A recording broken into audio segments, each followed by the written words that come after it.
What is this? A video by Healthy Gamer says why most successful people have imposter syndrome. Curious about this one. So the more accomplished you are, the more likely you are to feel imposter syndrome. And we've seen this a lot in our career coaching program, in our creator coaching program, where we work with people like YouTube creators and Twitch creators, and all of them have imposter syndrome. And why is that? It's because imposter syndrome is not actually, while it's harmful, it's also adaptive.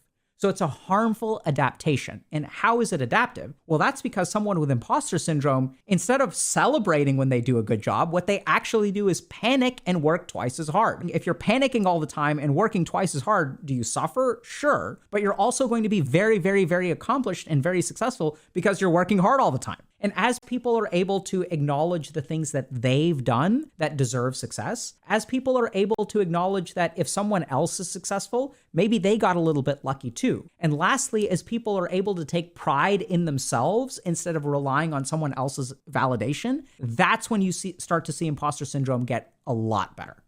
Wow. I don't think I have imposter syndrome, but I work really hard. Like when I make an accomplishment, I'm like, that's great, but I can lose all of it in a second, in a day. I need to be working twice as hard to make sure that I keep it. A lot of people talk about this. Kendrick Lamar. Chris Rock talked about this as well. Chris Rock said that he identifies as broke. He identifies as poor and his pronouns is broke. Kendrick Lamar, he raps a lot about the concept of never feeling comfortable with money because you know what it feels like to not have it. So instead of going out and spending it and enjoying it, usually you're just thinking about worrying about losing it. Whenever I've been successful in my life, I've come from not being broke. I've come from negative broke. I was in thousands and thousands and thousands and thousands of dollars of debt that I did not incur. And when I got out of debt, the only thing that I could think of, the only thing I could think of was, now how do I never get in debt again? I was like, I finally got out. I've come to the surface of the earth. Now, how do I make sure I never fall back down there again? That was my whatchamacallit, is how do I just never go back down there again? Not, wow, look how far we've come. No, it's how do I never ever have to be risk seeing the fucking negative again? I should have felt accomplished. If you think about the net impact from going from a negative to neutral, that's huge progress. But I didn't feel good. I felt, how do I make sure I never get back there? And as I became a little bit more successful in my career and stuff, and I started making a little bit more money, I'd never spent money like I had money, even to this day. The only thing I spend money when it comes to myself is food. I spend money on food and groceries, but I don't buy shit. I don't have expensive shit. I'm scared to consume because that shit can just all go away. It's like the difference between living and surviving, right? Some people, when they live their life, it's about living life. And some people, they're just alive trying to survive. And I feel like I've always been in a state where I've been trying to figure out how to live more versus just being alive. Because the majority of my life has just been about survival.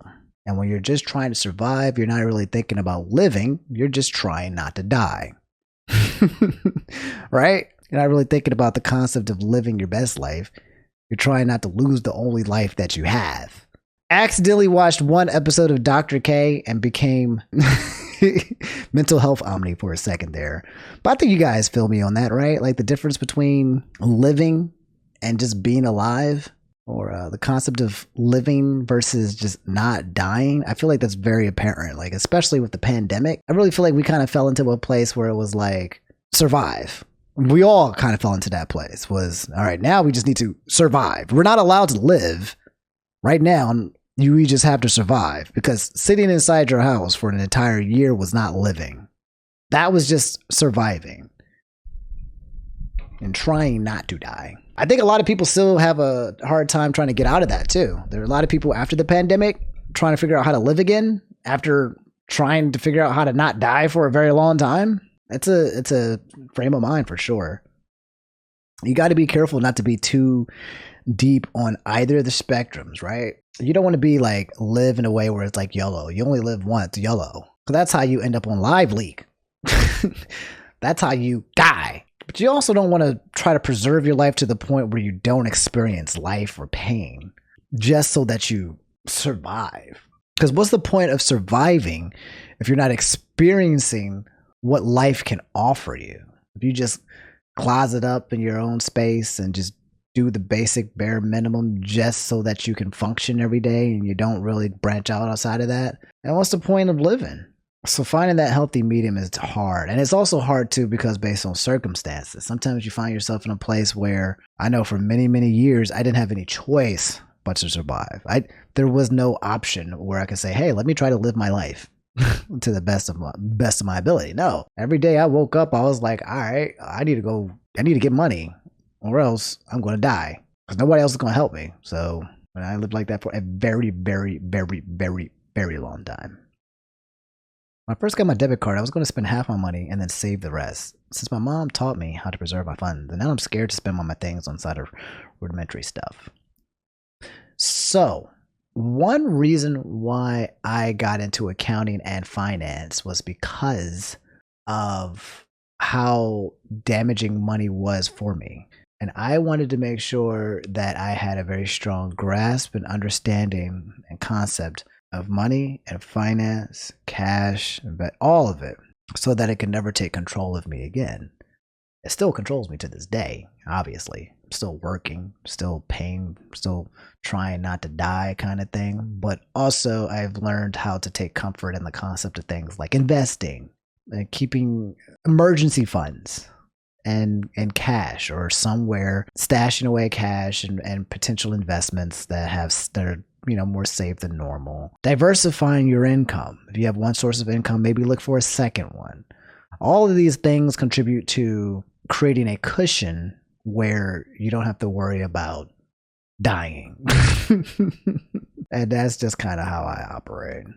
I have a lot of friends who don't care, and they're like in their 30s, going on 40, and they have no intention of taking care of themselves financially, like in the long run. No intention. And I don't know if these people have family or if they have fallbacks, because the way that I operate like no one's got my back. I always operate under the pretense that at the end of the day, if I fall, no one is going to fucking catch me.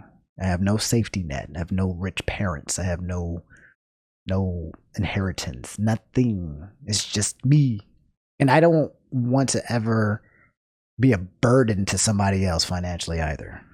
I don't want to be a burden.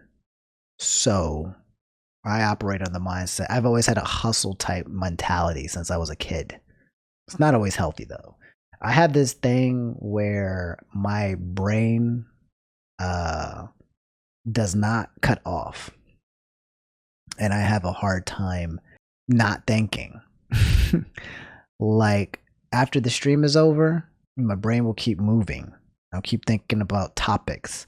I'll think about tomorrow. I'm thinking about, do I make a video for tomorrow? What's it going to be about? What am I going to make for the rest of the week? Oh yeah, maybe I should upgrade this. Oh, maybe I should stream on this day. Oh, maybe I should talk about that. Oh, maybe I should do this. Oh, maybe I should do that.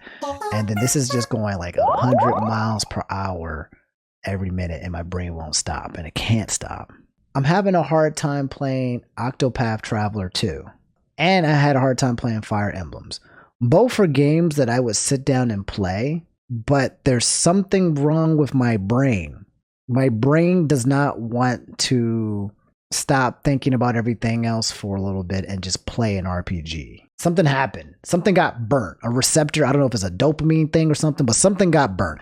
I can watch anime, but when it comes to like sitting down and doing like playing an RPG, something got fucking burnt. And I don't know what it is. Because I know I love RPGs, but I have a hard time sitting down and playing it. And it pisses me off because I've only played like an hour or two of Octopath Traveler, and it has been amazing, but I can only play it for like 5 to 10 minutes at a time because my brain doesn't shut off when I play that game. I keep thinking. That game very easily makes me think of other things that I should be doing or that I will need to be doing the next day. I have a hard time. Feels like I'm always in a different mood for a kind of game. Yeah, I'm trying to get out of Slay the Spire. So I keep playing Slay the Spire. I think that it is reaching the point that I have an unhealthy addiction to Slay the Spire.